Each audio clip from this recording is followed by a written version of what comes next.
చేపట్టి తెలంగాణలో నలుమూలలు తిరిగినాం. సరిగ్గా జూలై మాసం 2023 నాడు ఖమ్మం పట్టణంలో ఒక అద్భుత సన్నివేశం జరిగింది. ఆనాడు ఆదిలాబాదులో మొదలైన మిత్రులు బట్టి విక్రమార్క గారి పర్యటన ఖమ్మం జిల్లాలో ముగింపు సందర్భంగా మిత్రుడు మీ అభిమాన నాయకుడు సోదరుడు పొంగులేటి శ్రీనివాసరెడ్డి గారు కేసీఆర్ను బీఆర్ఎస్ పార్టీని 100 అడుగుల గోతి తీసి పాతి పెట్టడానికి కంకణం కట్టుకొని ఇక్కడి నుంచి కూతవేటు దూరంలో ఆనాడు సమావేశాన్ని ఏర్పాటు చేసి మన అభిమాన నాయకుడు కాబోయే భారత ప్రధాని రాహుల్ గాంధీ గారిని ఆహ్వానించినప్పుడు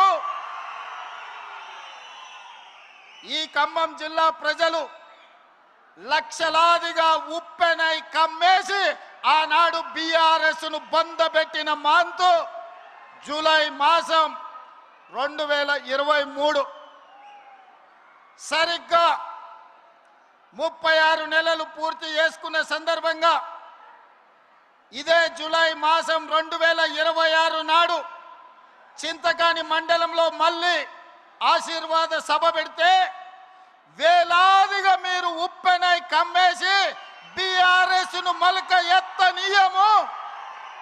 ఖమ్మం జిల్లాలో బీఆర్ఎస్ అనే పదము నిషేధించబడ్డది.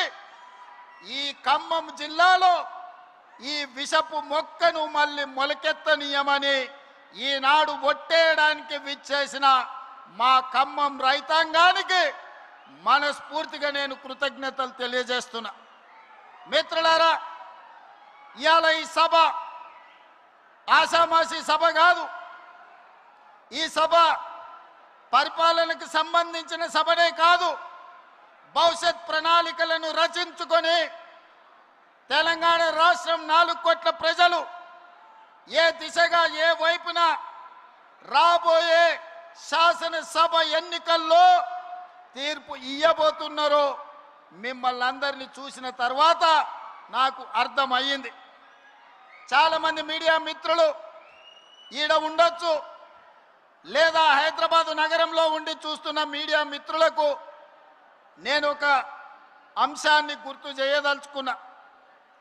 ఆనాడు జూలై 2023 నాడు ఖమ్మంలో రాహుల్ గాంధీ గారి బహిరంగ సభ, భట్టి గారి పాదయాత్ర ముగింపు, మిత్రుడు పొంగులేటి గారి కాంగ్రెస్ పార్టీలో చేరిక సభ తరువాత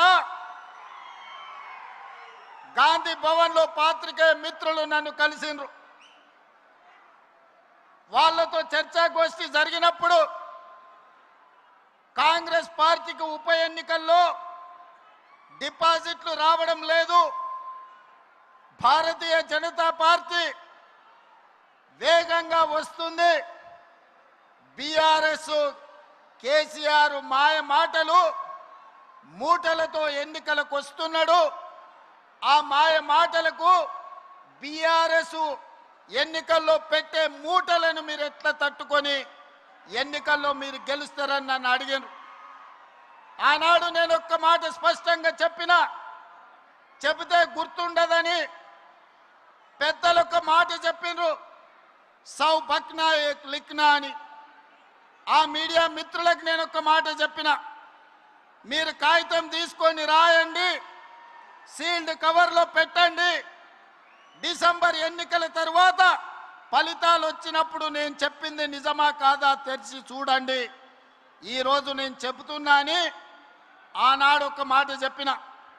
మీడియా మిత్రులకు నేను ఇవాళ గుర్తు చేయదలుచుకున్నా. ఖమ్మం మీడియా మిత్రులు, హైదరాబాద్ గాంధీ భవన్ మీడియా సోదరులను మీరు అడిగి తెలుసుకోండి నేను చెప్పింది నిజమా కాదా.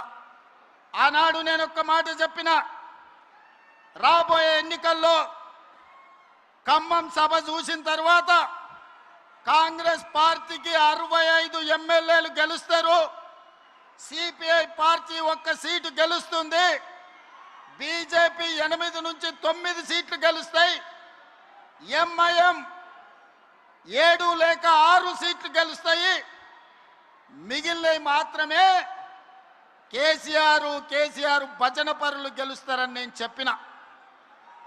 డిసెంబర్ 3, 2023 నాటి ఫలితాలు 64 సీట్లు కాంగ్రెస్ పార్టీ గెలిచింది.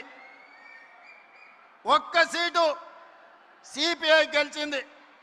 కానీ ఆ తర్వాత 1 సీటు తగ్గితే ఉప ఎన్నికల్లో తెలంగాణ ప్రజలు 2 సీట్లు ఇచ్చిండ్రు.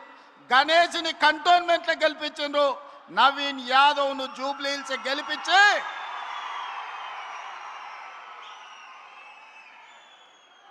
64 సీట్లను 66 సీట్లు చేసిరు. ఆనాడు నేను చెప్పిన జోస్యం ఆ తర్వాత పార్లమెంట్ ఎన్నికలు వచ్చినప్పుడు సూటిగా చేవెళ్ళ గడ్డ మీద నుంచి సవాలు విసిరిన కేసీఆర్ రాసి పెట్టుకో, పార్లమెంట్ ఎన్నికల్లో నీకు గుండు సున్నా, నీకు పంగనామాలు పెట్టిస్తే తెలంగాణ ప్రజలతోనని. పార్లమెంట్ ఎన్నికల్లో చెప్పింది చేసినాం. బీఆర్ఎస్కు గుండు సున్నా ఇప్పించినాం తెలంగాణ ప్రజలతోటి. సర్పంచ్ ఎన్నికల్లో 2/3 మెజారిటీ గెలుస్తామని చెప్పినాం. మున్సిపల్ ఎన్నికల్లో 85-90% గెలుస్తామని చెప్పినాం.